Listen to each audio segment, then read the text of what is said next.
What year were you talking about?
Aye. Good evening. We'll call our committee of the whole meeting to order. I would like to mention that the Nebraska Open Meetings Act legislates the methods by which public meetings are conducted. Information pertaining to this act is posted in the boardroom. Sheila, could we have a roll call, please? Emily Garrett. Present. Matthew Pearson. Present. Andrew Lacy. Present. Joanne Lindsay. President, Skip Baldwin. Present. Cindy O'Connell. and can we have a motion to, I move to excuse Cindy O'Connor from the committee of the whole. Second. okay, roll call. Matthew Pearson. Aye. Andrew Lacy. Joanne Lindsay. Aye. Skip Baldwin. Aye. Emily Garrett. Okay, rationale, the purpose and direction of North Platte Public School District is to prepare all students to be productive, responsible citizens in a safe, caring, supportive learning environment.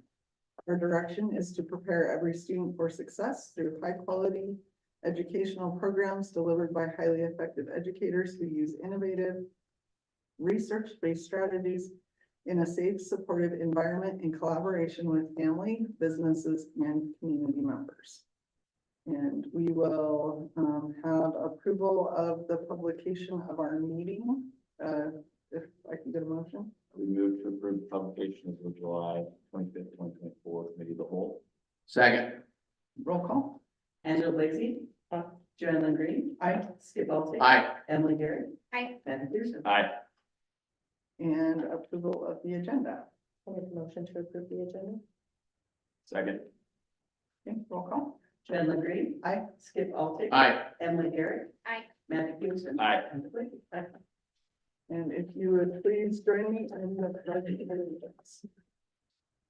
I pledge Allegiance to the flag of the United States of America and to the republic for which it stands, one nation, under God, indivisible, with liberty and justice for all.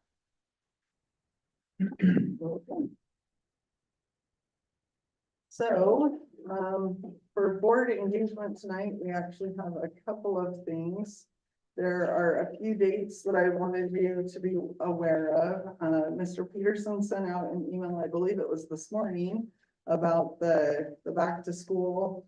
That will be on August 8th. We are invited to join the teachers and staff for lunch at 11:30. The kickoff begins at 1 o'clock. And if you could please let Dr. Rhodes know if you are able to attend or plan to attend. He is planning to do an introduction of the board to the district. And then our board meeting is August 12th. School starts for students August 13th and 14th. August 20th is the area membership meeting. And so those of you wanting to attend that, it's here in North Platte. Sign in is at 4:30 and the meeting starts at 5 o'clock. And we'll need to let Sheila know if we want to register for that. It's always nice when there's things in North Platte, so hopefully everybody can attend. And then on the 29th, we have our committee of the whole and potentially a budget hearing. Stuart, yes? Yes. Okay. And then, all of you will likely have gotten an email from Mr. Higmeyer. It's actually from Vector Training. There's a Title IX training that all of, I guess everybody has to do it, but the board is included in that. And so, if you haven't completed it yet, please do that. Mr. Higmeyer said that there's several of us that still need to do it, so. That one we have to like September. Yeah, it was sometime in September to get it done, yeah, yep, I think it's like the 20th, Yeah. I did. so. That was like 2 weeks ago. So, and then, we needed to have a little bit of a discussion, we won't vote on this tonight. But it was brought up a while ago that our committee of the whole dates for October, November, and December, conflict with holidays and Yeah. maybe that's mostly it, is holidays.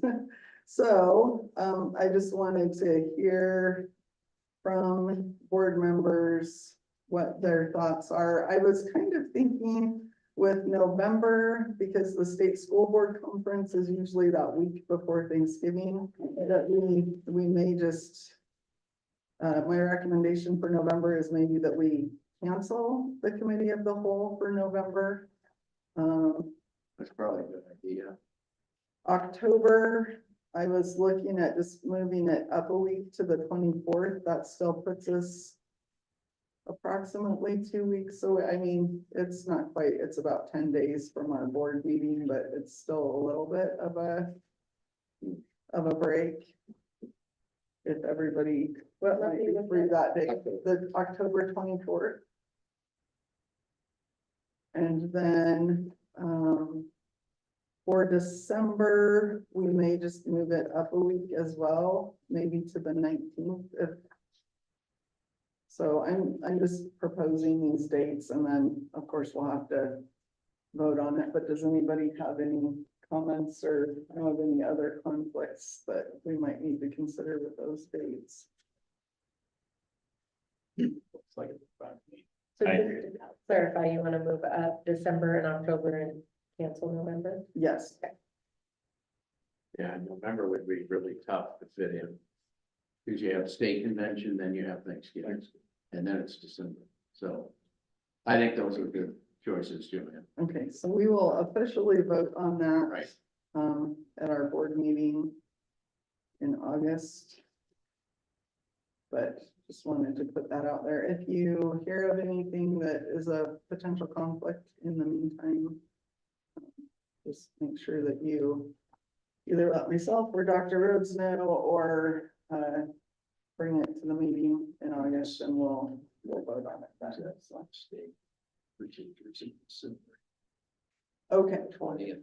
So the other thing, and I appreciate everyone's. One more Yep. date, just a reminder that this Oh. week is our Bulldog. Yes, yes, So, yes, Evening thank of you. Excellence tomorrow night. All through on Saturday. Okay, perfect, thank you. And I saw that there was an email that went out with the QR code and everything, if there's still people that wanted to sign up to go to that, so. And if not able to attend, there are some auction items that are gonna be online. Oh, nice, Options there. okay, that sounds great. All right, so the next thing to address during the board engagement is the prioritization of our goals. And I'm going to just go over this so that everybody kind of knows how to read the chart. It took me a minute to wrap my mind around it because it's not the traditional way.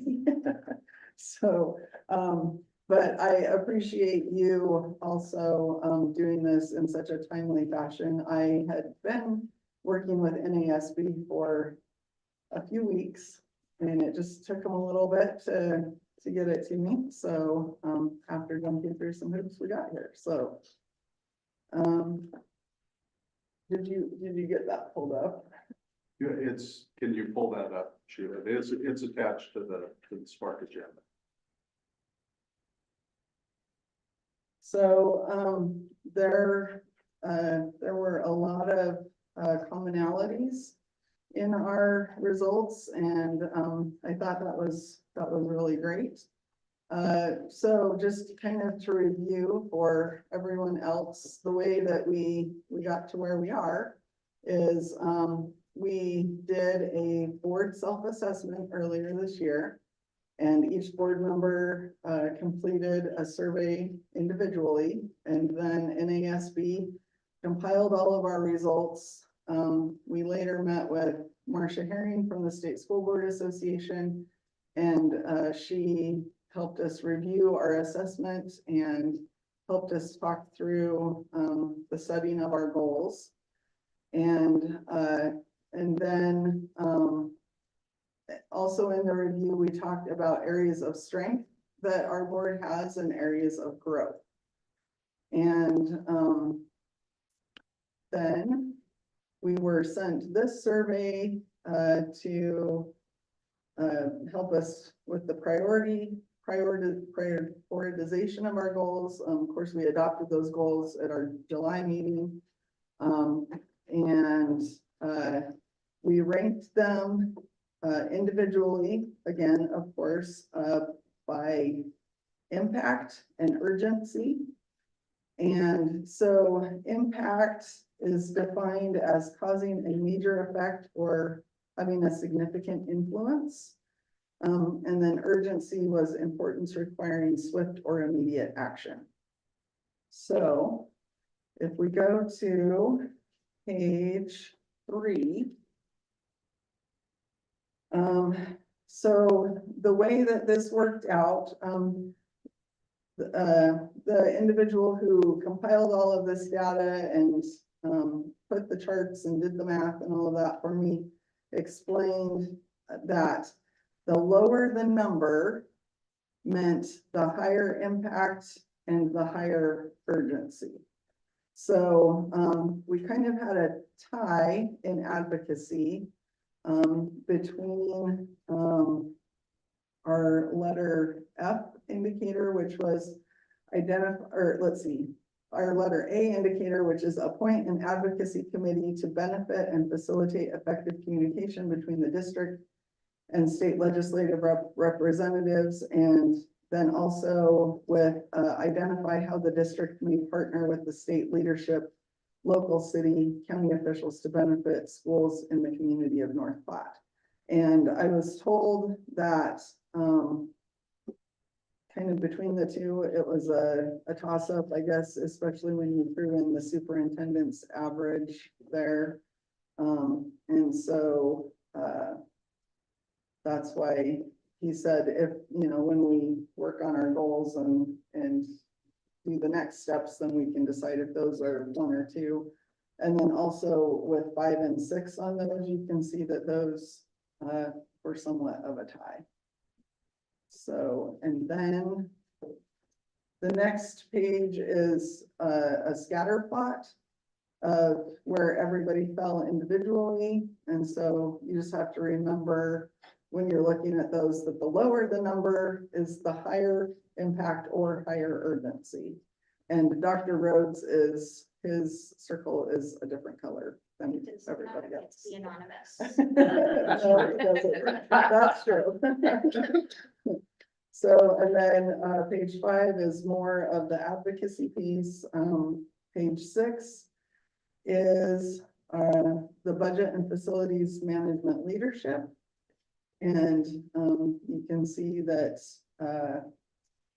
we had everybody, this one was actually pretty good as far as everybody was picking the same thing across the board, including Dr. Rhodes, as far as what was maybe our priority. So that was really good.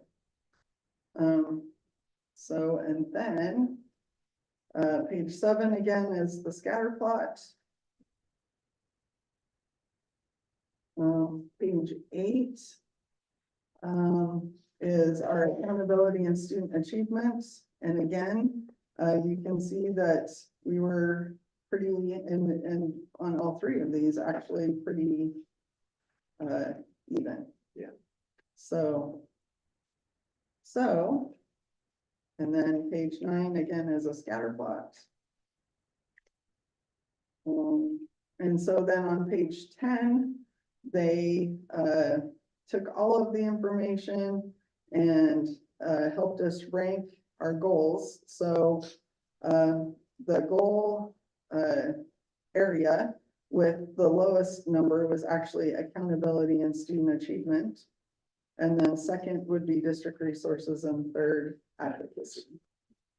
So, and then the pages that follow that are a scatter plot, and then page 12 is actually a prioritization summary. And so I'm going to give everybody some time to look these over, but we will start discussing next steps relatively soon. Probably what we'll do, my thought and recommendation is that we maybe have another work session with Marcia.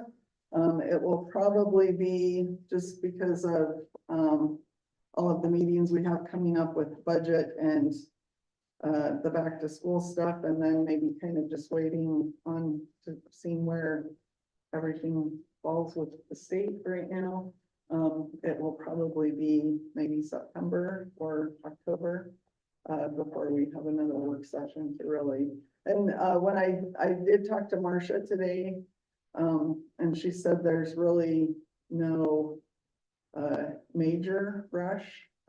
It's best to kind of take a little bit of time to flesh out all of the details, of this plan, so, I guess, does anybody have any thoughts initially, or? No, I think it's gonna take some time for us all to have a chance to review all this. Yeah, I agree. Since it's kind of a rush process to do. You know, since we just filled it out yesterday, we finally. And filled it out, but I think it'd give us time to look at it. You know, it could be a discussion item for our August meeting. You know, a short one probably, a discussion item. And I think we can talk about it, but, yeah. Gives us, that gives some time, and probably after our discussion, probably want some more time to digest it, so that's why I would suggest it be a discussion. All right. Any other thoughts, Angela and Cots? I agree with it being a discussion item. Okay, And honestly, I mean, if we have that discussion, we may realize we're at a point where we may not need Marcia, and we have a pretty good discussion, and generally before what direction we can go, maybe be able to get to it sooner. yeah, okay. That would be great.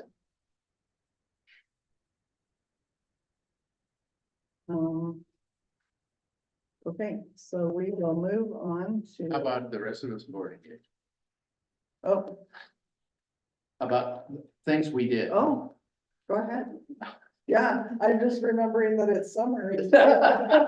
Forgetting that. Yeah. Things. Actually, the only thing that I was able to was with Joanne, attended when they unveiled the Bulldog at the entryway of the high school, which I drove by there maybe 3 or 4 days prior to that, and out of the corner of my eye, I pulled in because I saw that. I think it's great, and the class of 2024 should be commended. There was a nice presentation. Mr. Spatansky spoke, some of the seniors spoke, but I think that adds, and if you look at it as you go in, it adds such an element to the entryway. And it's really neat, and evidently the Bulldog's name is Bob. Because the seniors decided that's what they were gonna call it. 2024 seniors, I should say. But, that was really nice, and I think, coming up with that idea really tells a lot about that class. It really does. And I think it's just a great addition to the high school. Well, and we, several of us, Angela, myself, Emily, Matt, we were all able to help with the mobile food pantry.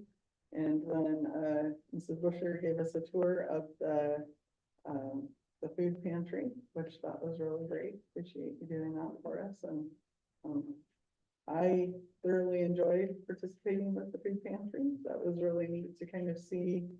I mean, you guys have gone to a lot of work to, to make sure that everybody's being served and that it's done efficiently, and. You did such a nice job, we invite you back next time. You know, How many I times? I will come every time. A little hot dog. Yeah, it was really a lot of work. Hearing, right? So I was just grateful that the truck was unloaded by the time we got there. That's probably half the battle right there, so. So yeah, it was really a nice event. I don't have anything to add to that other than I enjoyed being able to help with that as well. Thanks, so did my 8-month-old. So thanks for those who were patient with me. Randy, how long does that grant go for? It's not a grant, so Food Bank of the Heartland is, so when Mr. Mills actually came, he had shared with me that that's what they had done in, Bellevue. And so it's an application we filled out online and, when I filled it out, they didn't come any further, I think, than Grand Island, so they were really happy. You just really have to be willing to host it. And then share that you'll have enough volunteers, and then they do come tour the site once a year. They had to approve our food pantry that we could keep leftovers in there, so we had to meet some standards for the pantry, but it's all funded through Food Bank of the Heart. Is it all just annual applications that, or is it? Well, yeah, we have to do a lot of reporting, and they just added a lot of, now everybody has to fill out a form, and it's a little bit of reporting, but, each month, but the application, yep, is annual. It's actually tied in with our backpack program too. It all comes from Food Bank of the Heart. All right. Anybody else? Angela? I did just want to let everyone know, I let you know, Joanne, that I might be sleeping out of here early, so if you see me get up and leave, I'm not angry at anybody. We're just hosting a huge national boxing tournament this weekend. That is, parts of it are waiting on me to set up, so. Okay, we'll move on to public comment then. All right, so we'll move on to the agenda. So we'll start off with the extended learning year, and Miss Erica Johnson is going to share with us about that.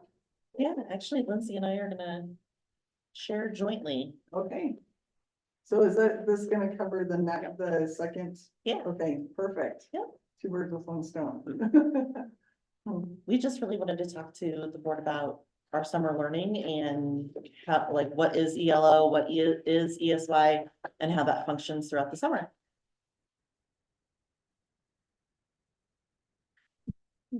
Okay, so we speak in a lot of acronyms, so you might be wondering what is ELO and ESY. So ELO stands for Extended Learning Opportunity. And how we do this is we base students' scores on we base them on reading proficiencies for kindergarten through 3rd grade students. We test them 3 times a year. We benchmark them through the DIBELS assessment, which stands for Dynamic Indicators of Basic Early Literacy Skills. So we're really targeting our reading, especially in K3. And so then we also use our MTSS problem solving teams and our parents, and if they're identified to have a reading deficiency, we do what's called an IRIP, which is an individualized reading intervention plan. There was way too many acronyms here tonight, I'm sorry.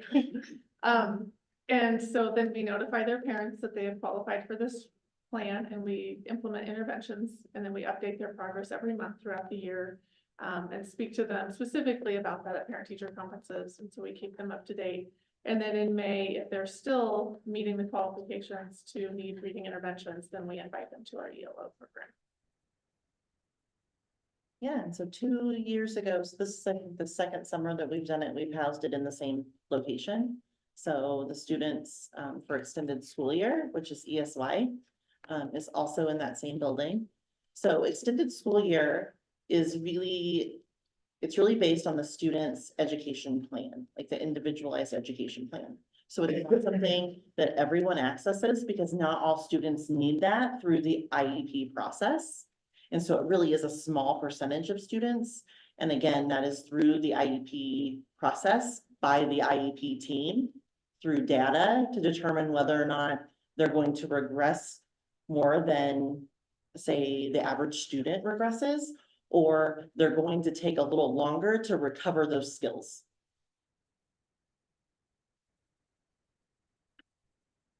So just at a glance, we ended up inviting 210 students that qualified for our program.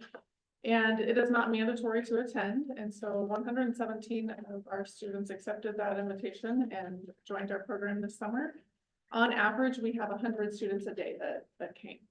And we have 12 ELO staff members, including myself. We have a program director that helps our facilitator that kind of oversees that program. And then we have 10 teaching staff. So we have a ratio of about 1 to 10. And it's a 3-week program. We do have Memorial Day in there, so it's for 14 days. Yeah, ours is a little bit different. So we did have 44 students that were eligible through the IEP process to get extended school year. We do offer, so like some of the students, may only need speech. And so maybe they come 6 times within that 3 weeks. It really is determined by the IEP team. So there's not like a set standard, like some of them may come every day. It really is based on their IEP. So we had 44 students attend. Out of that was 21 staff. That may seem a little high. However, OTs, SLPs, they don't see those, they might not see those students every day, or one student might just see an SLP, or one student might only see the OT 2 times, right? It kind of depends. So I did count up the whole staff. And then the longest kind of time period is at 14 days. But some students might need less than that. Yeah, and one thing I know you said that we partner with Kids Club, so, or we partner together, so we're at one location, and then Kids Club is also going on at that location, so it's kind of nice because we work hand in hand. Some of the ELO students come to ELO in the morning, and then they go to Kids Club when they're finished. And so then they still get to participate in those activities in the afternoon. So why we do this, this is a state requirement for us to offer summer learning. This is based off the Reading Improvement Act, the legislation LB 1081. That act requires us to identify students that show a reading deficiency, to provide interventions throughout the year, and then offer a summer opportunity for them. Yeah, an extended school year. It's kind of what everything is special education wise. We're guided under IDEA and Rule 51. All right, so just some fun things that happen during ELO. We really try to tie our learning to real world, make real world connections and have a little fun as well. It's a little bit more laid back in the summer. We do academic content in all 4 core areas: reading, math, science, social studies, and then also some social emotional learning. We had therapy dogs come visit this year, the antique car show. Since it's at Jefferson, we participate with that since it's just right down the street. So we try to offer some things that are happening in our community as well. We have extended it beyond that 3-week time. Last year we did 4 weeks, but then when it runs into our Nebraska Mondays, it's really difficult, and a lot of families did not come that last week. So that's why we kind of kept it to that short and sweet 14 days. Yeah, and to kind of add to that, you'll kind of read through the real world experiences, hands-on experiences. You'll notice that we use the recreation center or complex, the recreation complex, excuse me. Those are for our older students that attend ESY. We had it housed at Adams this year for our older students, junior high and high schoolers who qualified through the IEP process. They actually walked over and they did some swimming, and they used the rec complex, and then they also go grocery shopping. So they create a meal plan, go grocery shopping. They have to find everything within wherever they go, whether it be Gary's, Walmart, and then they come back and do a meal together or a snack together. Yep, and shout out to our tech department. They do make sure that all students have their Chromebooks over there, and all of our programs are up and ready. And so kind of a seamless process that they can transition right into being a Jefferson student for 14 days. Yeah, one of the programs I would like to mention is that unique learning. So unique learning is specifically for some of our students who have more significant needs and who are really working on life skills. That's what the unique learning program is all about. It's kind of a basis for that. So we take those lessons, and then of course our teachers add on to them, but it really is a basis for that learning. That's a brief overview of our summer learning programs. Do you guys have questions? So I guess my question, and this may be more for Ms. Johnson, are all of the students North Platte Public School students, or do we have students from St. Pat's and our Redeemer, and, is it kind of the same as the regular school year where we're serving all of these students in addition to? Yes, ours? it's a great question. So any student who has an IEP, and so that might be North Platte Public School District, it might be students who are homeschooled, that might be our Redeemer, St. Pat's, wherever, it really is based on the IEP. So the answer to that is yes, if they're eligible and if the team finds it necessary through that process. Have you seen, Lindsay, improvement from the students that do this in the summer when they come back in the fall? Yeah, a little bit, I think. It's a lot about, keeping them in a routine, keeping them hands of books and things like that. I would say that doesn't make a huge impact on their achievement. No, we haven't seen a huge, impact on it, but it But does it does help. help. That's okay. Thank you. Yeah, I'll add to that a little bit too. It's the same thing, students staying in a routine, students not, like, we want them to not necessarily for the ESY purposes, isn't to gain skill. It's to keep the skill, right? So, Good answer. ESY is particularly like, it's not to gain. Yeah. It really is so they remain and they don't regress more than other students. Yeah. Good answer. If I'm remembering correctly, over the years, we've kind of gone back and forth between doing it kind of right at the end of school versus starting again towards the end of summer. Have we decided that kind of just keeping it going when school gets out is a better way to serve these students? Yeah, that's a good question. We have better participation in May than we did right before in August. So, that increased and it's easier to get staff. Because I think when you get in August, it's really hard for them. They're trying to get their classrooms ready and things like that. So it was just really challenging for both staff and families to make it work in August.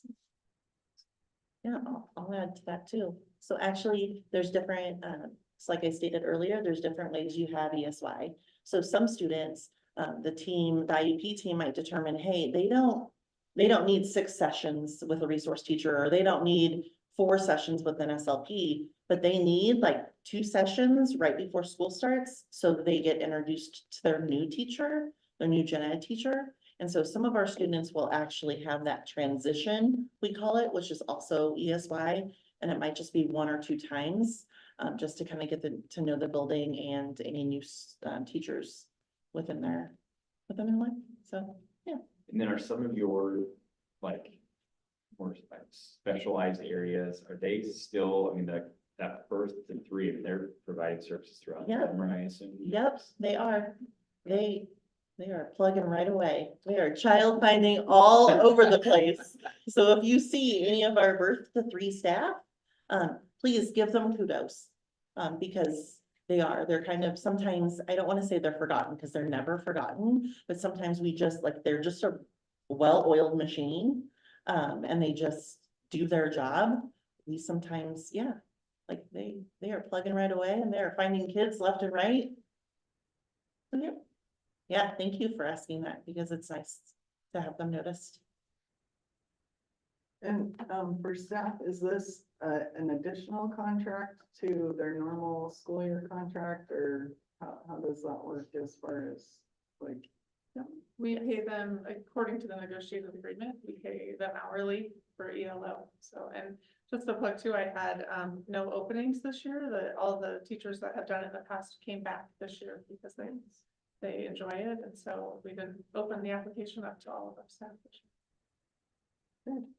Yeah, and same thing, they fill out a time log for their hours, for their working hours, and then also for planning, because we allow for some planning as well. And we also have, I mentioned, I think, I hope I put it on the slide, also paraeducators. So a shout out to the paraeducators as well. Nurses. Oh, yeah, and nurses. Do you know, I happen to know, and this is just kind of an off the top of your head question, but if any of our paras that are doing the para to teacher program, are any of them participating this summer? In the summer? No. Yeah, we have quite a few. Yeah. Going through them all right now. You know, there's 2 for sure. All right, well, thank you. Thank you, lady. All right, any other questions or? All right. Okay, we'll move on to Mr. Mills with our staffing update. then. Sure, thank you. One of the messages we don't like to get is when we're on vacation and a teacher contacting us that they want to leave. So I had that happen this summer, and it happens. Thank God for contracts. So we had a nice conversation, and this individual found an opportunity, and So I said, I'll advertise that position. I was on vacation, always got my computer with me, and lo and behold, we had two outstanding applicants. Both of them had a story of why they would be applying here, because we always have to know that story, and obviously in July. And so we were very fortunate to hire a fifth grade teacher at Lincoln in July. And then I hired the other guy as a sub, so I didn't want to lose him either. Yeah, both of them. We went through our onboarding, and if it would please the board, I'd like to just go through all of the staff real quick. I won't say any names, of course, but just numbers, because we had them all in this past couple weeks, where they came in and speaking of a well-oiled machine, I think we have it pretty well down. They come in, do their paperwork, get their badge, get over to see finance. They talk to Carol. They go through all the different stations, and it's really seamless through that whole process, and it just continues to give a lot of kudos to our staff, because McKinley is handling all that. And if you were around at that time, you probably wouldn't even notice many people were coming and going, because we stage it all by time slots. We have each person pick a time, so it's all organized that way. We're organized, and it seems to go real well. So that again was well done. And then if we have any that can't make it, then we reschedule those. So we got everybody completely on board now. So good. So I'll just take you through real quick through our 34 staff that we have. Obviously, we have a new coordinator at Buffalo Learning Center. At Cody, we have a new principal, former coordinator at Buffalo, and then she has two new staff. At Eisenhower, we have two new staff. At Jefferson, obviously, we have a principal that moved from Cody to Jefferson. Obviously, it doesn't count as a hire, but she's new over there. And we have 4 staff coming in new to Jefferson. And then at Lake, we have 1, and he is a former North Platte High School grad. Lincoln, we hired a new dean, and so she counts as part of the 6 staff at Lincoln. And we have 2 North Platte High School grads coming into Lincoln next year. Really exciting. And in Madison, we hired 2, and one of them, you probably remember, we actually hired back in November, but we're still counting for this past year. And obviously, he's a North Platte High School grad as well. McDonald, 6 new hires, and one of them is a North Platte High School grad. The high school, obviously, new AD, and then we have 1 grad there, and the total there is 9, but that's also counting, we transferred a teacher from Adams over to the high school. So I'm counting that as a transfer, but it is a new position for her. And then at Washington, we have 1 staff, and then we hired a virtual SLP, so I put that under. That's your staff for 24-25. Question? I would just add, in terms of that onboarding, that's something that was new for this 24-25 school year. We generally, well, what we had done in the past, we had always had a really good onboarding program for new teachers, but we did it during 1 week. And that didn't give those teachers a lot of time to get in their classrooms. So we actually put 2 of those onboarding days at the beginning of July. So they could get their ID badge, they could get their technology, they could get keys to their classroom and actually get into their classroom several weeks before we really inundate them with trainings and meetings and all those things. And I think it was extremely successful. And I would agree. I think our staff here at McKinley really rotated people through, and they were able to do paperwork, and they were able to get the items they need and the technology. So I'm thinking that's something we're going to keep in place for future years, is to have those 2 days a little bit earlier in the month of July. Yeah, I think it probably helps them not to feel so overwhelmed Right, at the beginning either. So Yes. I really appreciate that as well. I think it's great. I agree.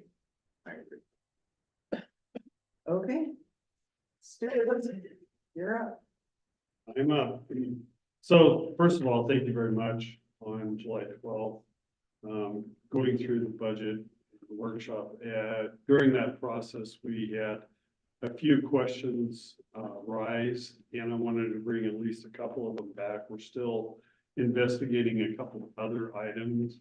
But first of all, the question was raised in regards to high school uniform replacement. And we do have a schedule out there. I'm not going to bring it up on the display. everybody can look at it on their computers, unless you want me to for the community people. Go ahead. Sure, let's Okay. go ahead and bring it up. So, Sorry. you're fine, I didn't know, and.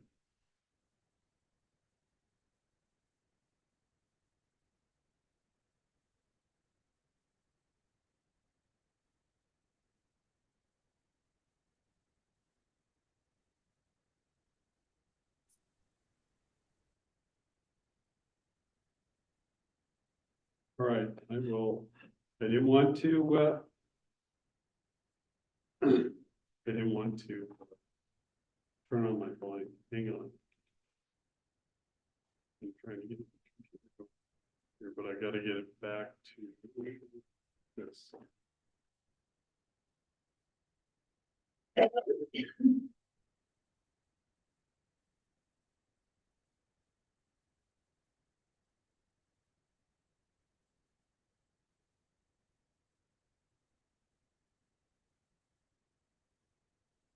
So working with the activity department, we really do set up a process where we have a uniform replacement, so we don't get hit immediately by replacing uniforms for all of our activities out there.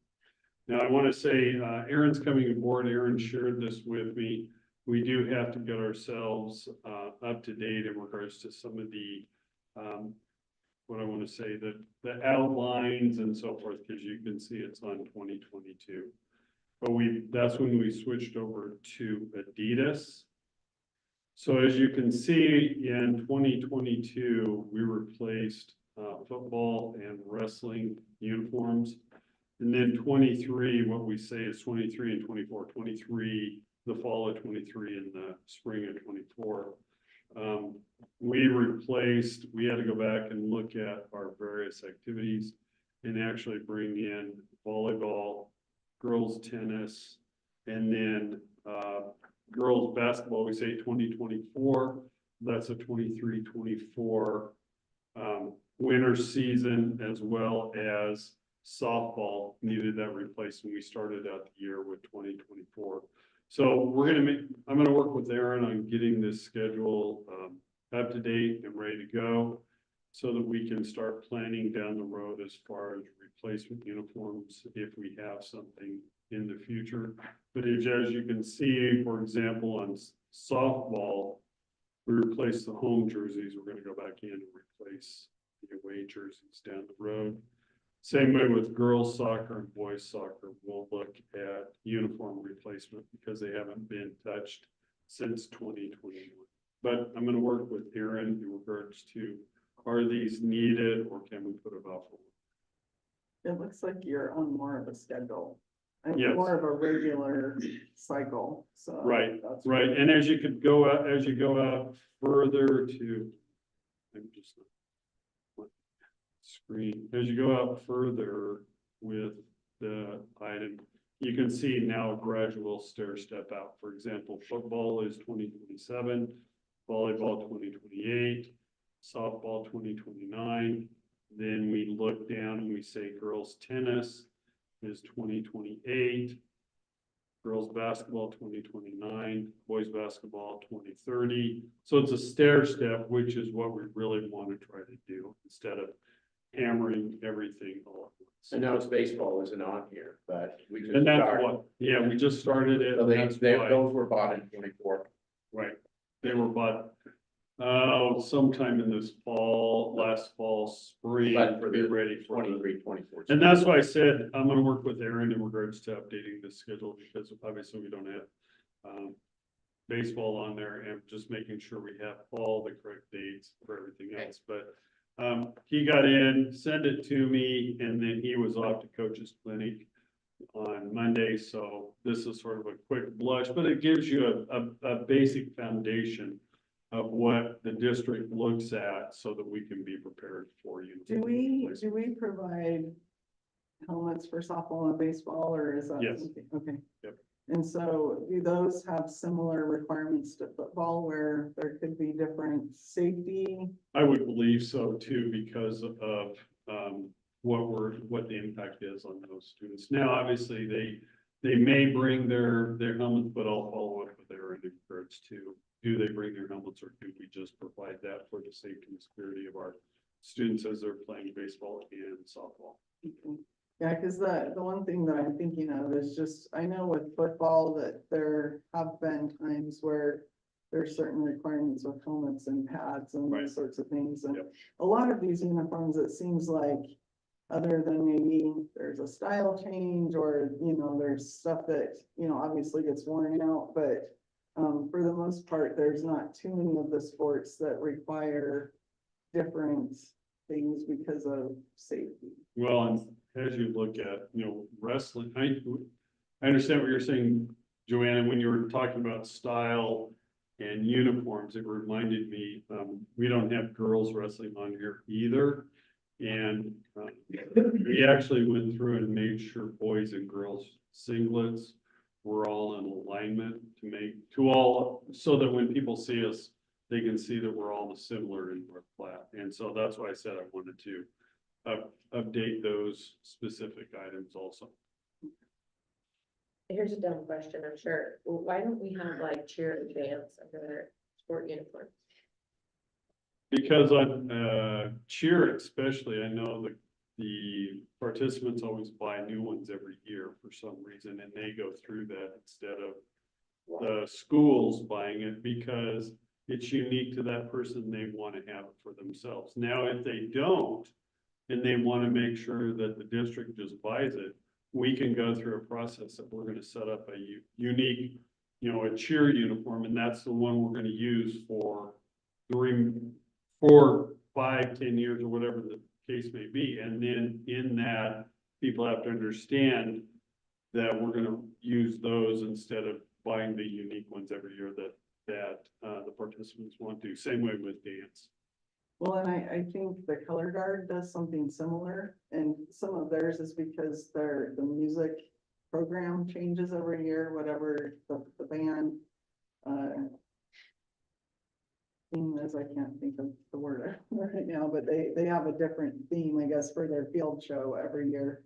And so I know color guard girls, they go through a process where they fundraise for their uniforms too. And I mean, they try to reuse as much as they can just because it can get kind of pricey, at least in the color guard. And cheer a little bit. Yeah. Well, And so it's just, I think it's kind of the way that our the people leading our groups have decided to run the person. But the other item that, as you look at football or basketball or volleyball, and we'll take those three main sports, there are certain requirements by NSAA that we have to follow on guidelines of what we have to have. The only reason I know this specifically is that when my daughter was playing basketball, she could only wear a certain type of headband, and we had to get a waiver from NSAA for the uniqueness because of what she had to wear for her cochlear implants. So we do know that as we choose uniforms, they have to be unique and conform to what is required by NSAA. And the National Federation changes, especially in numbers and outlines and stuff all the time. Size of numbers. Right, and Right. generally they give you like a 2-year notice on that, but they're always changing, whether it's volleyball, basketball, football. Right. The National Federation does that yearly for something. Right. So, yeah, so when you look at it, and cheer and dance don't have that stringent requirement as some of these other activities do. But still, if we had a standard, then we would purchase standard ones, similar to what we do with band. Now, they don't have to have something conform with NSAA, but we still want our band to look similar on the field when they perform, whether it's for our halftimes or for the NSAA. Well, and I think another thing, and I know this just as a parent, having students that have participated in golf and tennis, that there's things that the school provides, and then there's things that if they want those things outside of, like their jackets and sometimes hats and different things, then then there's always fundraising that goes on to help them Right. buy those additional items for their uniforms. Correct. So, It's not part of, requirements by NSAA, but it's items to make the team more unified, on the court or wherever they are. Any other questions? Good questions. Thank you. Stop sharing. And then, hang on here. I will.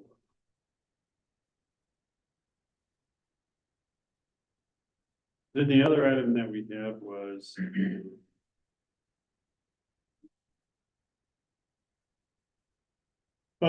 activities and how much we spend on activities. And I'll just once again bring those up and share my screen and have a little bit of a discussion.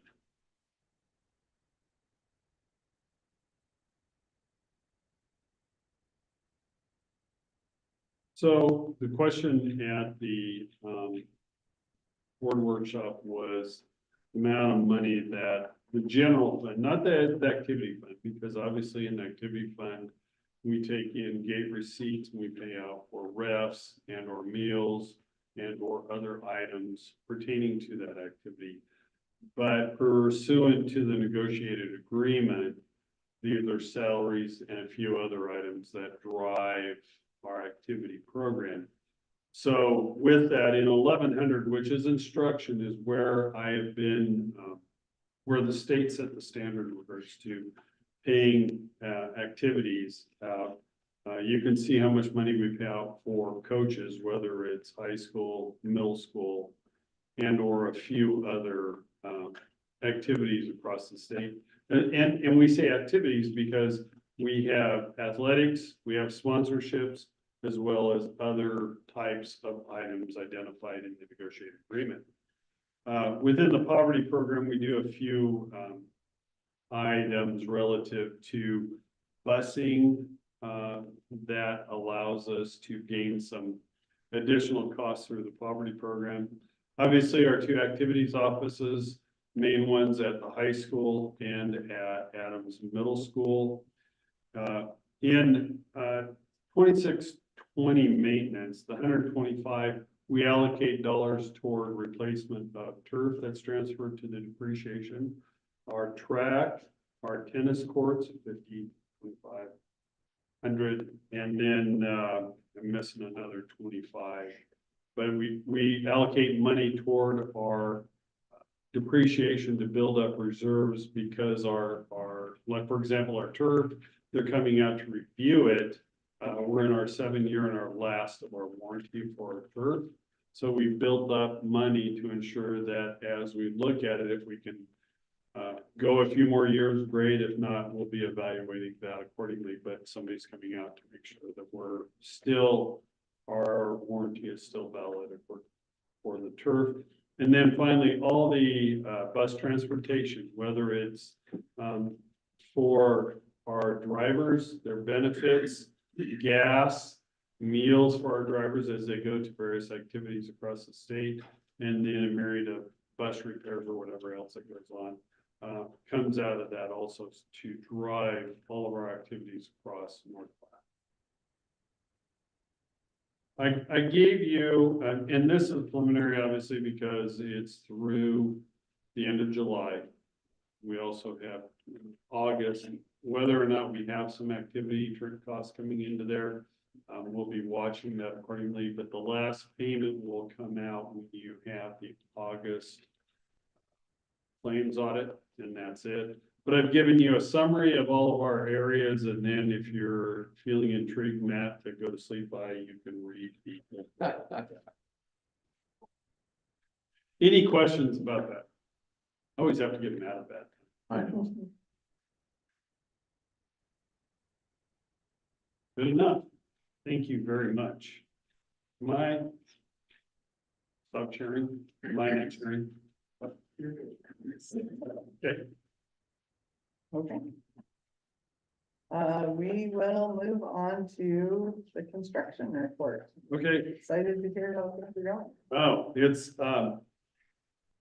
if you probably would have asked us, the 1st of June, we would have probably been, a little bit more nervous and shaky in the process because, watching what was going on across the school district. Because when you think about it, we only have really about 54 days, somewhere right in there, of getting into our buildings, not only construction wise, but getting them in there to get cleaned and getting them prepped for the new year. So I'm going to take you just through our various projects that we have out there. Now, the biggest one that we took on is Eisenhower Elementary, the last within our ESSER dollars to get taken care of. I was out there today. I just happened to be over at the high school, so I slipped by to make sure. We have all of the ceiling lights in, the grid up in the library and the classrooms on the north and south side. The grid for the hallways are not there, but the grid in the office area is.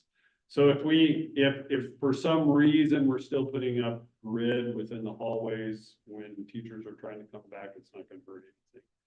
But they have all the units and the ductwork ran within the classrooms. And AJ's is now prepping the rooftops with curbs and getting ready to drop our new units on Tuesday. And so we'll be ready for that. And then after that, engineer controls will be in to make sure that we can connect in and monitor all the energy that's going into the building. And then from there, we'll be balancing after that. So it's coming on fairly well. I can't forget that we also have all of our windows in. Now, we say window frames, I should say. We have MAPE panels, but wood on the window. But that's a positive thing because all they have to do is get the glass, which I know Larry's glass is going to be getting it from somewhere. And then it'll take them a day and they'll throw in a lot of those windows, similar to what they did at McDonald's. Really positive as far as how that's coming along and it's looking good. Our custodians should be starting tomorrow to going in there and starting getting at least all the classrooms clean and prepped and ready to go and moving the furniture back in because other than getting ceiling tile, as you look up here into the grid, everything else is ready to go in the classrooms. So moving along really well, feeling positive on Eisenhower. The next one is Jefferson. Safety and security wise, we have now created a classroom into an office area where students and parents, if students are late coming into the building, will buzz in to get into the office. We'll have to enter in through that office area, check in, parents can check in, and then go into the main hallway of Jefferson. In that, we have the second skim coat going on for drywall mud. From there, they'll be coming back in and painting the walls. We know AJ's will be going in here today or tomorrow to get the unit installed. Really, the unit isn't like what's going in at Eisenhower. It is more of a residential type unit for just a classroom. I say a classroom because that's what we converted. The nurse, the dean, the principal, and then a conference room is in there. And then we have just all of our network connections going in. I'm looking at everything. That one's going to be a little bit longer because we've had some issues with contractors. And so we're working out some details as well as you know, trying to get in to get painted and then sealing up. Hopefully by the start of school, we're going to see somewhat of a formation of an office, but we still have to get Protex in. August 5th, our fiber's coming into the room so that we can have network connections. So little things are going to come along, but we'll wait and see in regards to when we can actually move into the office area. I've been working with the principal at Jefferson and they're already prepared to start out the year in their old office area, but we'll move them once everything's put together. And a big celebration. So everybody knows that the back of the building is now. The south side of the building. South side of the building is now the NPPS. Yeah. Yes, yep. Thank you. The next one is a performing arts center, and that was sort of decided a year and a half ago. I want to say a year and a half ago, somewhere right around in there. To upgrade the lighting, and many of us that attended an activity in the performing arts center would notice the blinking lights and a few other things that would go on sporadically. So we knew that we were at the end of the life cycle of our performing arts center. And so we went through a bid process, got a bid, but because of product delivery, it was postponed till this summer. We've been watching the dynamics going on at the lift that has to go on in a performing arts center. It's amazing. But looking at it today, we have, it's called clouds, but as you look up in the ceiling, each section is a cloud. We have 2 clouds left to be done, and all the lights will be replaced. Heartland will be out on Monday to install the lights for the stage.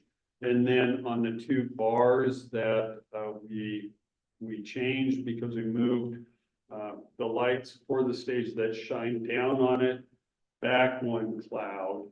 And so they'll be installing those lights as well as the ones on the stage, and then going through and programming everything that has to happen within performing arts. So positive, we already informed Halls Electric, we've got to have that by August 6th, so we can clean, so we're prepared for August 8th, but we're excited to have everybody in that facility with new lighting and everything else. So really good. High school welding department, once again, 20 years old. That welding, 22 now. This fall will be 22nd year. Okay. That's right. My daughter graduated in 2024, but I think you were already in that building for 2 years. Yeah. So, the welding, huh? I think your daughter graduated. My oldest is. My oldest is. 2024? Yes. 2004. There it is. He's a little bit older than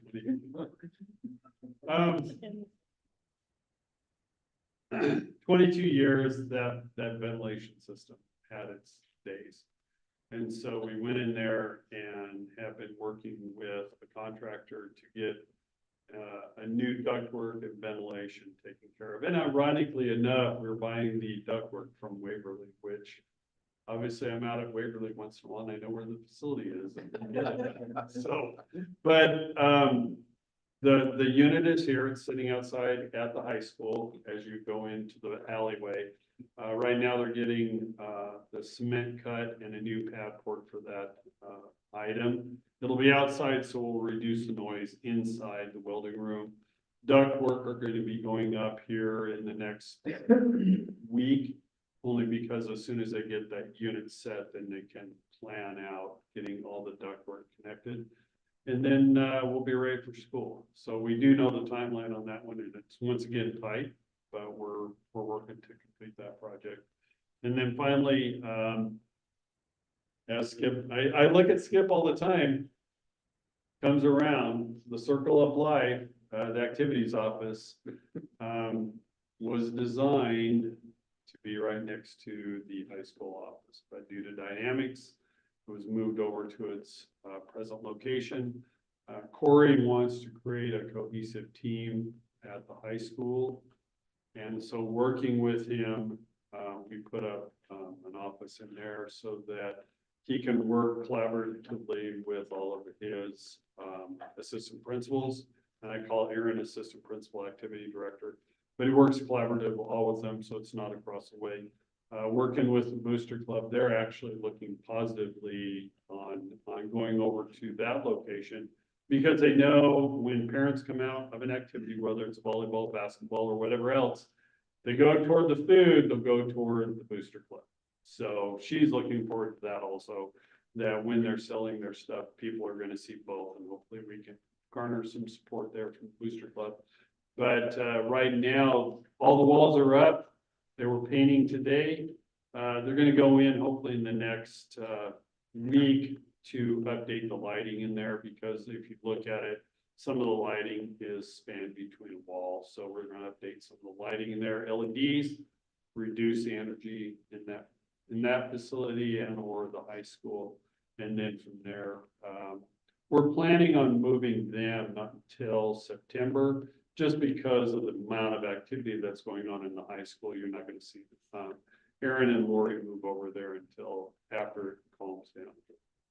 Well, the students will know where to go to get their activity cards. Yeah, yes, they'll go there first, and then after they get used to it, they will. Yeah. Those are, that's everything going on in the district. I didn't provide any pictures or slideshow because it changes weekly.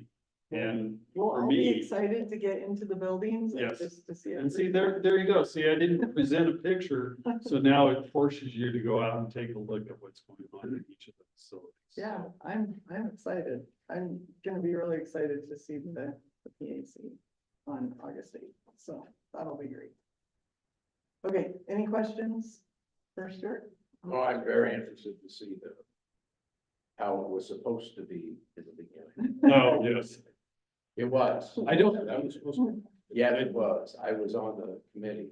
I don't know what the formal plans were because I've never seen those. I've just seen, sort of what it was designed for when we had it. Yeah. I think will be much more advantageous for both Cory and the activities director to be close. Right. Yep, no, I think it's gonna be great, and there are a lot of benefits being able to have the Booster Club Bulldog store over in the area. Right by the gas station. Yeah, You bet. I think that's great.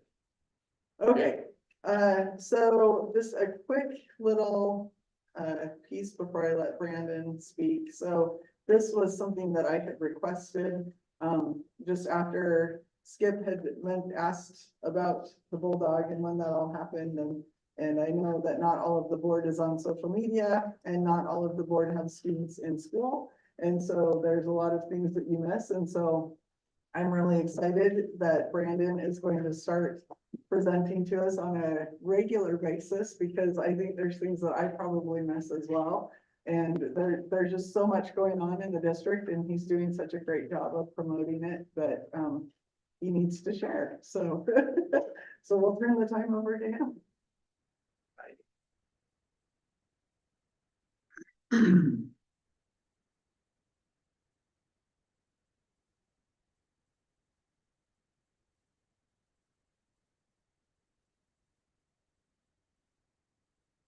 All right, so thanks for letting me share this communication and social media report, updated events with you. We have a lot of different tools that we can use to our disposal to share our story, to tell things that are going on out there, but social media is a popular tool. One of just many, but we like it because almost 3/4 of all Americans are active social media users, believe it or not.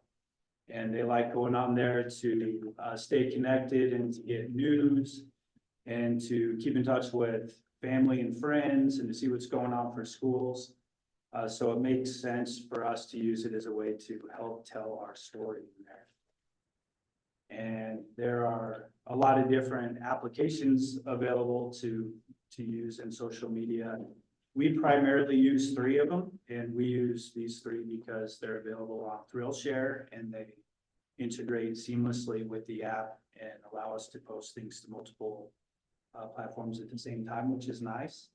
And we also use those 3. We would use them anyway, because if you look at their pros and cons, they each kind of target a different age group, and so we can get all of the different age groups of our parents, and including our students too, who like to go on social media and see what's going on for school. So Facebook's really popular, Instagram, X or Twitter, or whatever you want to call it nowadays. And I put YouTube on there with a little star next to it. We don't really use it for just regular school messages, but for those of you watching at home, it is YouTube for that. So it's good to use all of those and just to reach as many parents as you possibly can.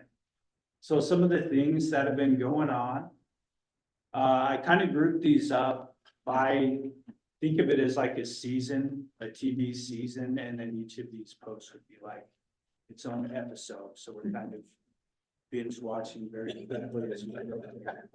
But the first one, you know, we think there's not a lot going on during the summers, but there actually is a lot going on in North Platte Public Schools in the summers. And one of the great examples we talk about often is the Kids Club. And so early in the summer, we got to share about Kids Club and the sports shop, ways to make shoes available for their race at the end of the summer. And then we were able to go and tour it with Carrie, and she showed us around, and Emily was there with us also. So that was a fun time to see all the activities and everything going on. And then at the conclusion of Kids Club, we were able to see the race start at the beginning.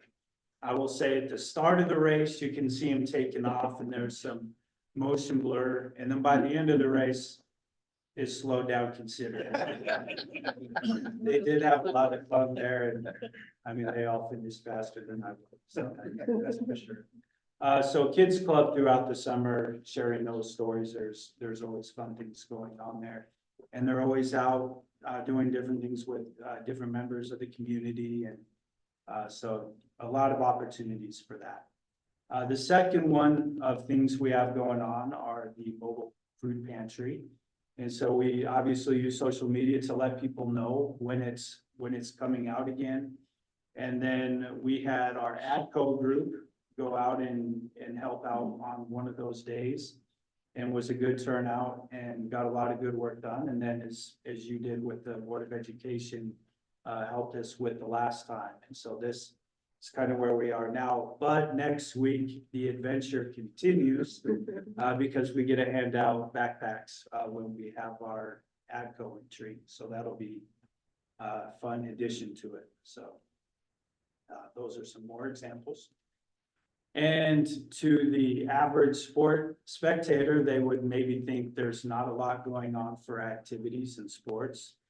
But I think coaches would probably argue that this is really the most important time because you're building those foundations for the future success of your programs. And we do that with our kids camps, elementary through middle school is a good chance for them to learn and get their fundamentals. And so we see basketball and soccer and volleyball and football, and everyone's on there for that. And like I was saying, they get those fundamentals. They also get to interact with those older high school student athletes who are good role models for them. And then it gets them excited to be future Bulldogs for North Platte. Then also from our high school students' perspective, it's a good chance for them to get that teamwork built and to go to their camps and all those things you learn in coaching clinic and all that. This is your time to see how that's working during these times. So that's great. The weight room, coaches and sponsors would all agree how important it is to get students there. We've had coaches and also Janelle share pictures from workouts and things going on in the weight room, so you can see kind of that screenshot there. And all these things are also just a great way to keep kids active throughout the summer and getting outside and doing fun things. And then also we have there a picture from student council. Student council, I'm pretty sure, is just a year-round activity. And so they hosted their golf tournament, and we have pictures from that. Moving right along, this is something that goes kind of throughout the whole year, but when new hires are made for North Platte Public Schools, and then we ask them to share photographs and maybe an interesting bit of information or an inspirational quote that they would want to share. And so these we post as they come in. Not everybody is able to share all that information right away. So we still have teachers share this information with us throughout the summer, and it's kind of a nice way to just put that out there. And I really like these because in terms of engagement, it's really cool to see current teachers just welcome to our school, congratulations, and to see former North Platte Bulldogs, you know, maybe it's teachers or staff members who are retired and are still as passionate about it today as they were when they worked here. Connie Thompson, ambassador of North Platte Public Schools, I think every single one that comes out, she says, welcome to the Bulldog family. And I think that's kind of neat to see all these people support them as they move into North Platte and become a part of our team. For reasons that I know everybody likes a little bit of data here, so we do have some engagement and some numbers on there. So typically, when you look across Facebook, Instagram, and Twitter, those 3 social media platforms we use, 1.34% is average for Facebook, and 2.55 is average for Instagram. 1.10 is average for Twitter, and that's surprising to some people. Like, how is engagement that low? If you look at who actually uses social media, 90% are considered lurkers. They're just there to get that information and to stay informed. They might not ever like anything. They might not ever reply or share it with anything else. Then you have about 9% that do the occasional post a comment or share it with somebody. And then you actually only have about 1% that are active content creators that are consistently posting things on there. So with such a huge group of people just passively taking in the information, which is fine, that's why your engagement is low. But if you look at ours, in most cases, in a worst case situation, it's like 3 times more than what the average is. Now there's that Instagram 0%. I don't know what the heck it is with that, but if you look at those posts, you'll see they all have likes from August on Instagram. And I check that every month and it always just says 0 interactions. So I just put that 0 there, but I'm sure it's higher. But they're all pretty good as far as that goes. And I measure engagement just by taking interactions divided by the impressions. And then something else you hear a lot with social media is your reach. Just through these last months, July isn't over yet, so I'll update this at the end of each month like I always do. But we've had almost 600,000 reaches through all of that, who, you know, getting the word out there. Those people are either getting informed of information or getting educated of something we post, or are hearing good news of great things that people are doing in our schools. And this is just the North Platte Public Schools page. Yes, yeah, good point. So yeah, that's not all the individual schools. It'd be probably over a million for sure. So, appreciate your time. If you have any questions. I'm just impressed that you can keep up with it all, because there is a lot that's going on, and I appreciate that you're helping promote our school district. So thank you. Thanks for being our 1%. I think the new hire goes to really neat. Yeah, Those. when that first started, I thought that was really, really a good thing to do. I'm glad that, because I know people pay attention to that. You know, especially if that person is coming to, if you're a parent, that person is coming to your children's school. Yeah, that's really a good thing. All right.